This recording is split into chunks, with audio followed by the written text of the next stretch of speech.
Hey, ladies and gents, and welcome back to the Controlled Interest Gamecast, where we talk about video games and everything happening in the industry. It is episode 22.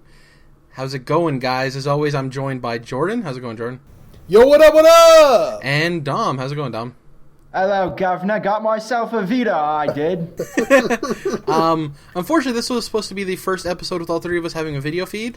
If you're watching this on YouTube, shocker, spoiler alert, I don't have it. Some complications happened with the webcam. Hopefully everything will be cleared up by next week, and you'll be able to see my lovely face alongside these two guys for the video portion. So yeah, episode 22, getting into what we played. Another week of me not really playing much. I didn't really get around to playing anything at all, really. Outside of like just a match here or two of Smite, a match here or two of Overwatch, but I didn't really sink my teeth in anything this week.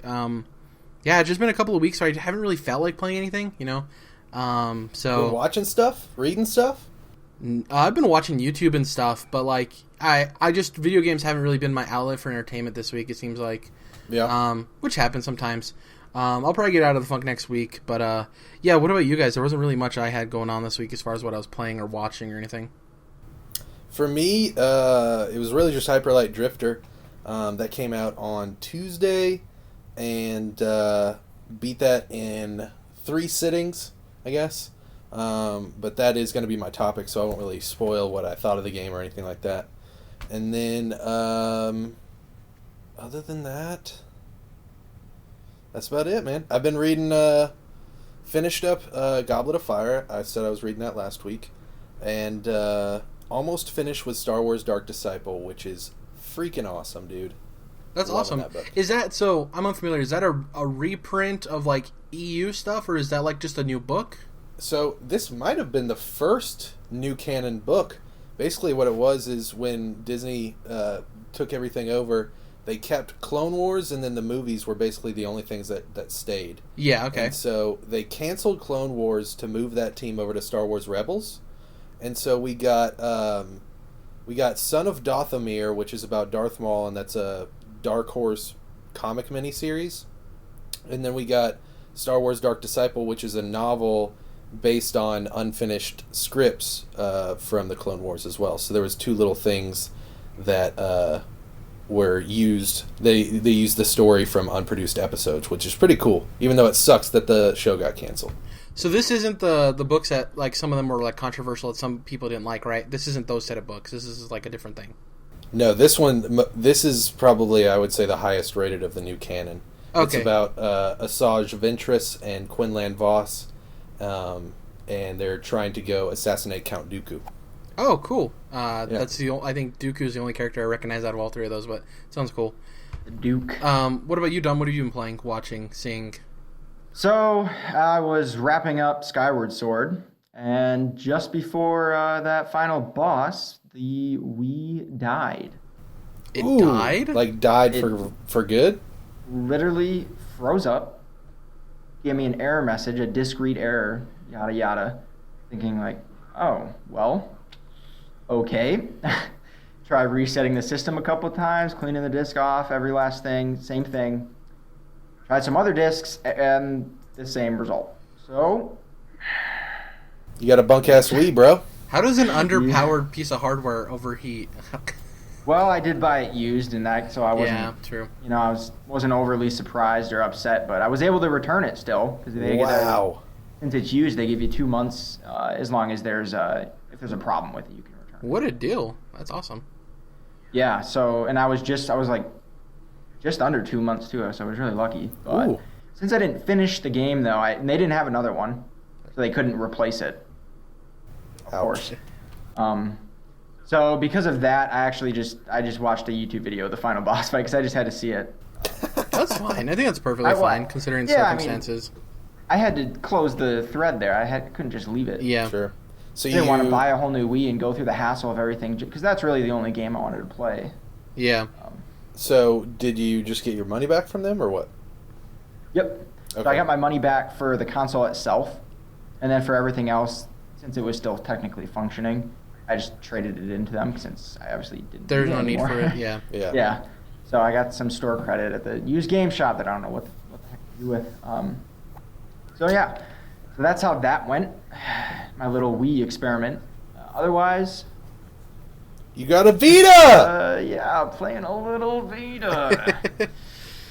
Little bit of Shovel Knight, which I picked up because I actually got finally redeemed my Speed Rewards points for a PlayStation card. After like 5 years, I had enough points for a $10 PlayStation card, so grabbed Shovel Knight with that. Yeah, right. 5 long years. I totally didn't even consider. I had already grabbed Grim Fandango and Velocity 2X on PS4, and they're cross-buy games, so I actually was able to download them right to the Vita. Awesome. That's cool. Which was cool. So, yeah, Shovel Knight is damn. It's so much fun, and I totally respect what it is, and you know the kind of games it's looking back on, but it is hard. It is. You think it's hard? Wow. I think it's quite. I mean, the gameplay, everything about it is hard, except there's not much punishment for dying. Yeah. That's kind of the forgiving point of it. Where you can and there's a checkpoint right before every boss. Well, you lose gold. You lose half your gold. Right, but I don't know. I don't think it's. I think they could have done a harsher punishment, but I mean, I'm glad they didn't. But yeah. Yeah, but the gameplay itself is not too bad at first, but it gets hard very quickly. And I don't think I've beaten any of the bosses on the first try. Like, usually the first try, like, they just destroy me. And then once you learn a few tries later, you learn their patterns, and you can usually handle them. But, yeah, fun game. So, this is really the first indie game I think I've ever played. I mean, I guess What? Gone Home is an indie game. Wow. Damn. That is insane to me. Unless there's something I'm not thinking of. But. What rock have you been under, Dom? This is the PC guy, too, where, like, indie games thrive, if anything. Oh, yeah, I have no indie games on PC. That is insane to me. That's Damn, crazy. So, do you think when you're done, you want to do a review discussion between us three? Because I absolutely adore Shovel Knight. Wait a second. Dark Souls is an independent video game.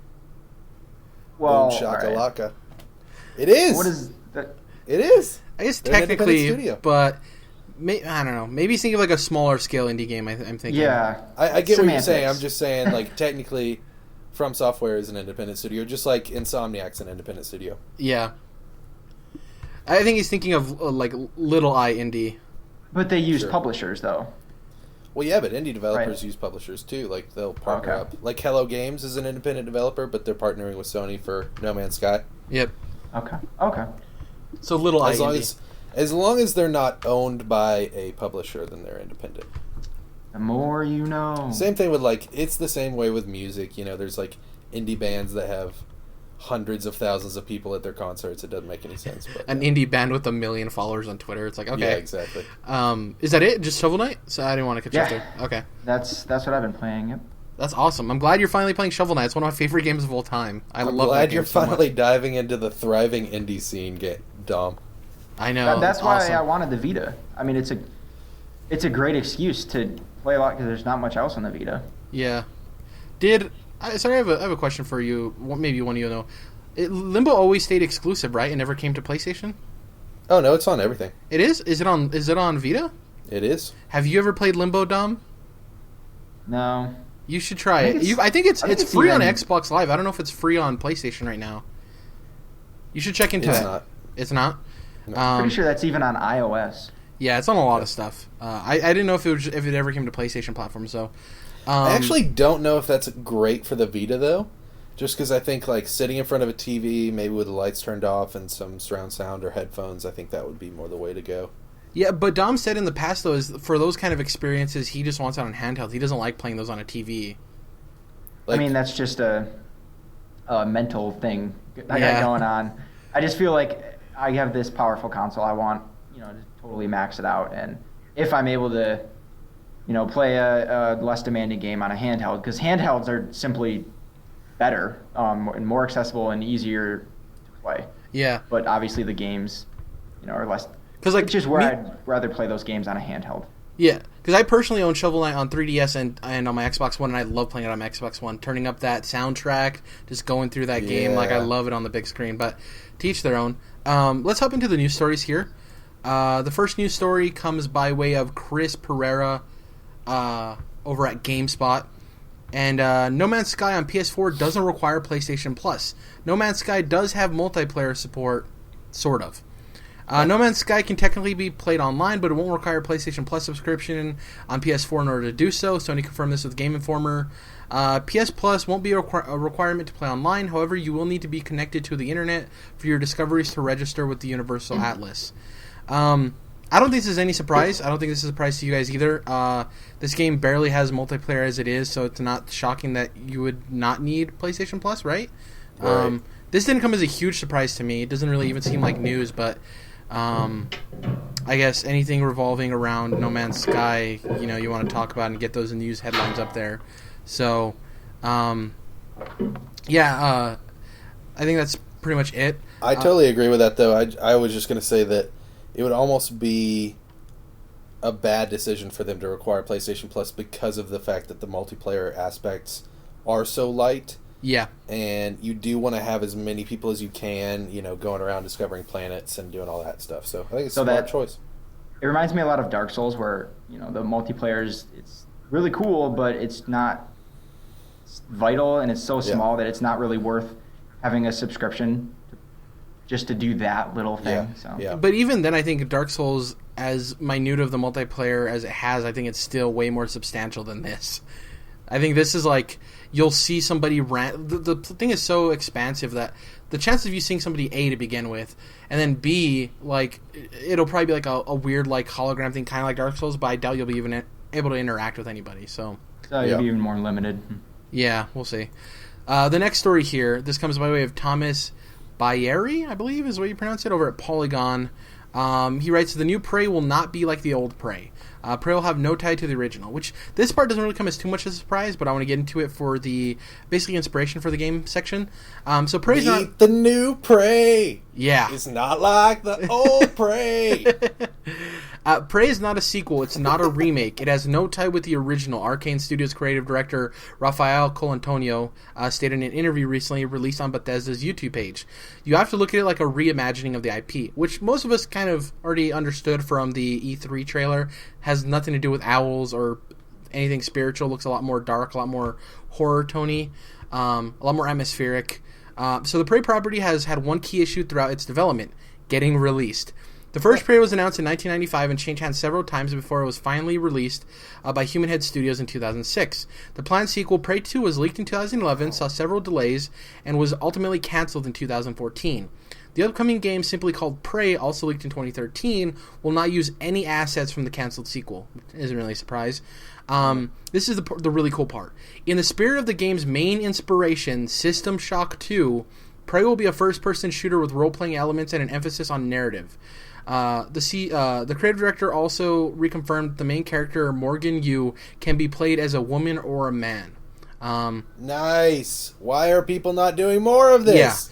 Yeah. This is the Mass Effect thing, which I think is pretty cool. Just choosing if you want a female or male, and it doesn't really dictate the story that much, but it makes you more ingrained in the character and the story because you're playing as the same sex. You're going through this if you're a girl playing through the game. Even if you're not a girl, but you want to play as a girl, screw it. But the fact that this game's inspiration is System Shock 2, I think this is going to be...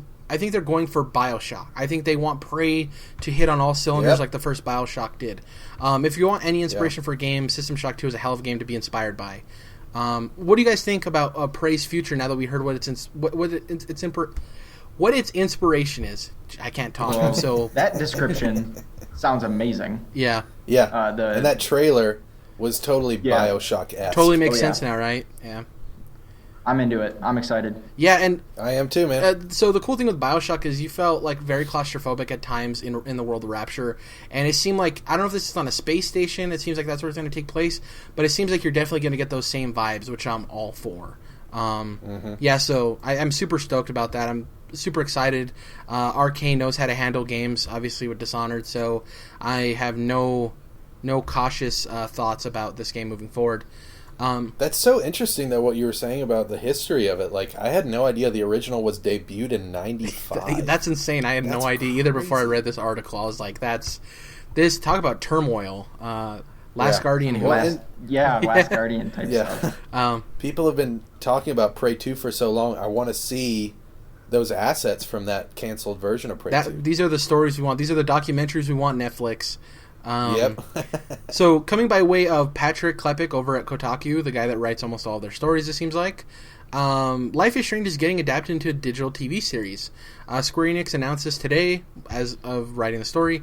It's being handled by Legendary Digital Studios, the TV arm of the studio behind the Warcraft movie, Godzilla, and others. There's no word on when it'll come out, but given it's nowhere near production, be patient. I just want to talk about this. I don't remember. Have either of you guys played through Life is Strange? Nope. So I started episode 1 when it originally came out on PC, beginning of 2014, 2015. Okay.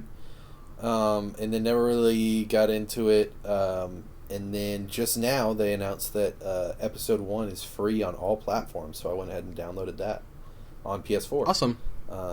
So I've played a little bit of it, probably half of episode 1. I kind of get the premise and get what it's going for. The cool thing with this game is, so a lot of people have issues when video games turn into movies or TV shows because it's like, why have that if you have the game? Life is Strange, I think, is probably the perfect candidate for this. The game is episodic, obviously, but it's a new IP, so unlike a Game of Thrones or a Walking Dead or something, it has no ties to literally anything else. And the game plays so much like a TV show. People had concerns as far as the decision-making in the game. It's not drastic enough to not get a straight line story out of it, if that makes sense. Like, your stories don't make as much of a difference except for the very end, which I'm intrigued to see how they're going to do that, because the ending is probably the biggest decision of the whole game, which kind of makes sense. But this game definitely leans towards the very teenage or young adult-oriented drama television show, like Degrassi or even Vampire Diaries, I think, is the one that a lot of people like. Jesus, I sound like an old guy talking about the kids these days. What are they watching? But I think Vampire Diaries is what the kids are into. It plays very well. I'm excited to see if some of the main characters were actually voiced by kids around the same age, or people who are maybe a little bit older but read as a younger actor, if that makes sense. So I'm interested to see if those people get cast as the characters themselves or if they have cameos. I know the girl who played the main character is a voice actress and an actual actress and a singer, I think, too. So that'd be really cool to see if she gets a spot on there, maybe even like an Easter egg on the show. That reminds me, did you guys finish Stranger Things? Yeah. Yes. Thumbs up? We did. Yeah, I loved it. Oh, people are trying to... 2 thumbs. Seems like some people some people on the internet are trying to be those guys that are like, I don't get the point. This is not entertaining. Contrarians.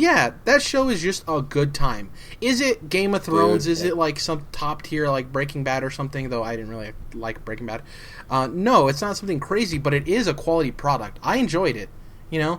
It's some really solid sci-fi, too. Yeah, I agree. I'm excited to see where it goes, because that ending... We'll probably do a review discussion on Stranger Things now that I think about it, so we'll get deep into the spoilers and stuff like that, but I definitely like where it's headed. Also, this is for you, Dom, because Jordan hasn't played it yet. That girl, when she grows up, Dom, needs to play Jack in the Mass Effect movie. 100%. Do you remember who Jack is? Yeah. She needs to. You could take 50% of girls and shave their heads, and they would... No, but I like the way she acts, though. It's not just because she has a shaved head. Like, I like her character. She plays that, like, the tormented, like, subject really well, It's hard to get kids that are good actors like that, too. Yeah, I was very impressed with the children. Yeah, I hated those 2 bullies, too. Ugh. Oh, yeah. I'm going to save that. I almost went on a diatribe about those characters, but I'll save that. I want to go back to Life is Strange, though. I feel like this is obviously going to get compared a lot to the Quantum Break series, TV series, which is fine. Obviously, this is a little bit different situation, but it'll be interesting to see, the decisions and the things that you do in Quantum Break. Those actually affect the TV show in a minor way, but it is still connected, and the show itself is like intimately connected with the video game. It'll be interesting to see if this is totally separate, if it's connected to the game at all, if it's a tie-in or what they choose to do. So without spoiling Life is Strange, this could very easily be a prequel to the game as well, which nobody's really talking about either.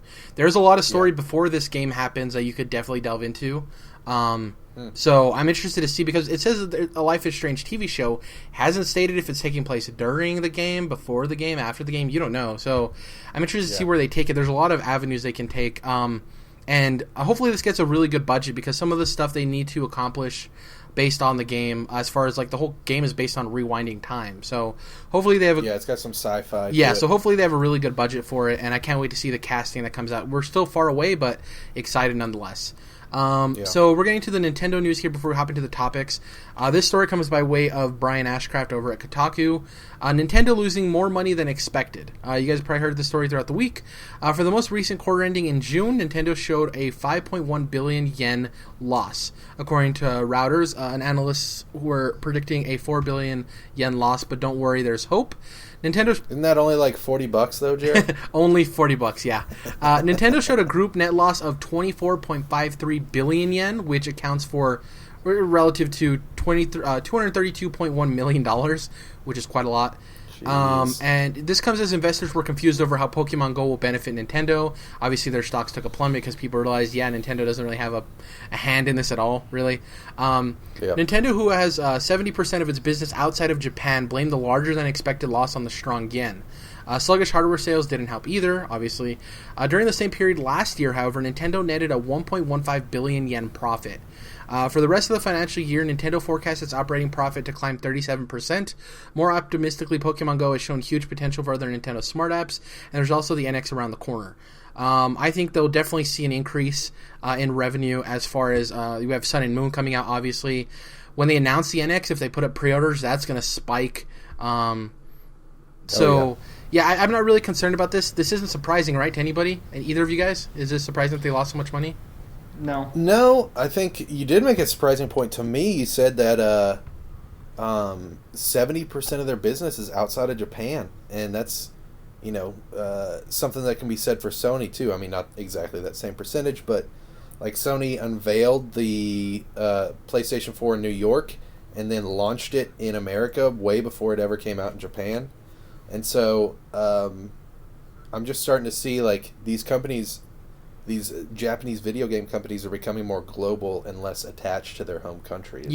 Is interesting. It's kind of just a little nugget that I heard in that story. Also, I think it has to do with the market in Japan being so mobile centric, and I don't know what the Vita sales are like. Are you familiar with that, Jordan? Did the Vita do well in Japan? Well, it's only sold like 13 million total, so it's not like Japan's really helping it out all that much. But it's definitely a thing there, and there's definitely like more Vita games that come out there. There's a lot more JRPGs and stuff that just never get brought over here because no one would really buy it. It's not surprising. Obviously, Nintendo, I think, knew this going forward, that they were gonna basically take some hits before they get to the quote unquote good stuff. Apparently, speaking of that good stuff, this is a story that broke a couple of days after last week's recording. Unfortunately, we missed it by a little bit, but Eurogamer basically reported on Nintendo NX, and it is a portable console with detachable controllers. Now, all of this isn't super confirmed, but for all intents and purposes, there's a lot of corroborating sources on this, so people are taking this for fact for the most part. Still isn't verified by any means. But Tom Phillips writes over at Eurogamer, Nintendo's upcoming NX will be a portable handheld console with detachable controllers. A number of sources have confirmed to Eurogamer. On the move, NX will function as a high-powered handheld console with its own display. So far, so normal, but here's the twist. We've heard the screen is bookended by two controller sections on either side, which can be attached or detached as required. Then when you get home, the system can connect to your TV for gaming on the big screen. A base unit or dock station is used to connect the brain of the NX with the controller to display on your TV. Let me get through here. Okay, for more on the console's power, Digital Foundry has a deep dive look at the chip Nintendo has supposedly chosen as the centerpiece of the NX. According to numerous well-placed sources, NVIDIA's powerful Tegra mobile processor, which, correct me if I'm wrong, Dom, there's rumors of the second version, right? It could possibly be in the NX? Yeah, so I'm pretty sure this is that's the most powerful mobile chip that NVIDIA does right now, but they do have one releasing in the next few months, I believe. I don't know exactly when. Wouldn't it be the most powerful mobile chip, period? Yeah. The Tegra 2, right, would be? Yeah, and that's my big thing, is that if this is, everything that they're saying over at Eurogamer, I really think that they're doing it right. If they are making this handheld that turns into a console when you get home and you can pull a controller out of it, then it sounds like this is the chipset that they need, and this is what they need. Yeah. to do. Also, if the gimmick for this Nintendo console is that you can sometimes plug it in your TV, that's a gimmick I can live with. You know. So here, yeah, no, you guys are absolutely right. But like, let me like lay out the value proposition of this thing, and why I think it's going to cost $350 because it'll be worth it. Because it is. I'm picturing it's hard. The hardest part is to picture it with detachable controllers. Like it sounds crazy. Yeah.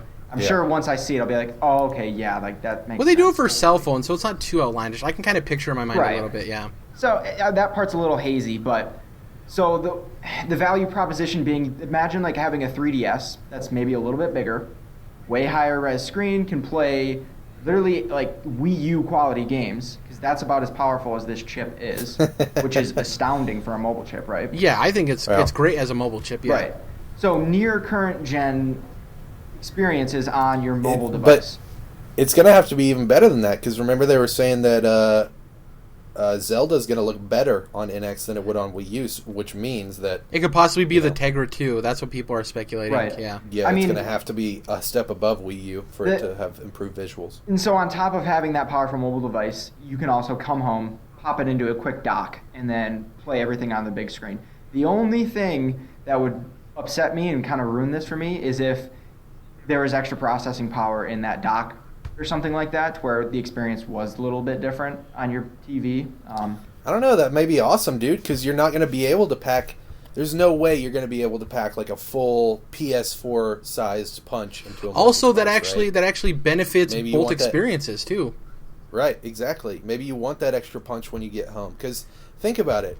You could have it maybe where it's just the Tegra chip that it's processing off of, and whether you're mobile or at home, it looks the same.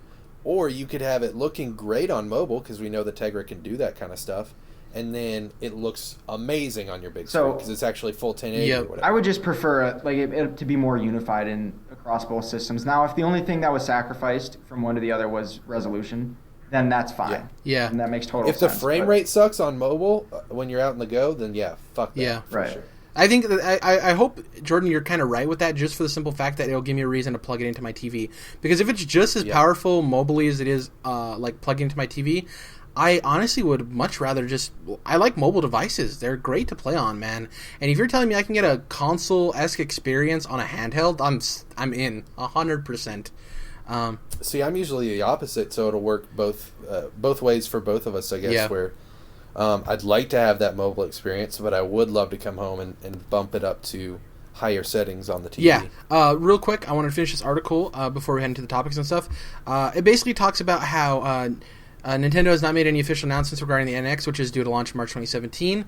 But there are several third parties who have announced their plans for the system, which you can read about in a different article.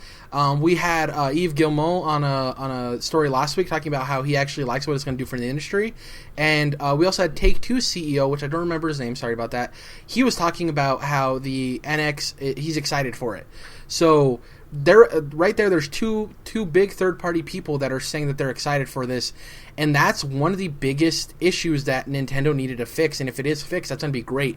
Yeah, we want this mobile that has a console experience, and you can also plug it into your TV and stuff like that, but the games are very important.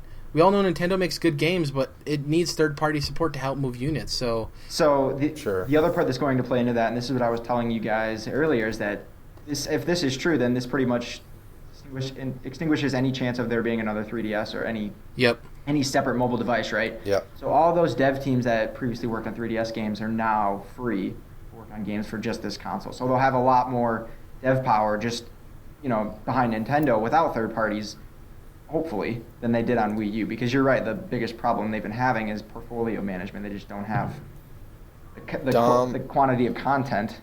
So, yeah. That would be a flippin' dream for me, dude, because honestly, these last few years, the best and brightest of Nintendo's first-party studios have been working on 3DS games. Exactly. They're not even making Wii U games, so it's like you're not seeing the full potential of their best studios. Right. Also, another fun fact, and this is the good thing about their libraries merging, is that Smash actually sold more on the 3DS than it did on the Wii U, which isn't surprising. There's more 3DSs out there. Yeah, like 5 times Right. as many. But it's still, when you think about Smash, you don't think about a mobile experience.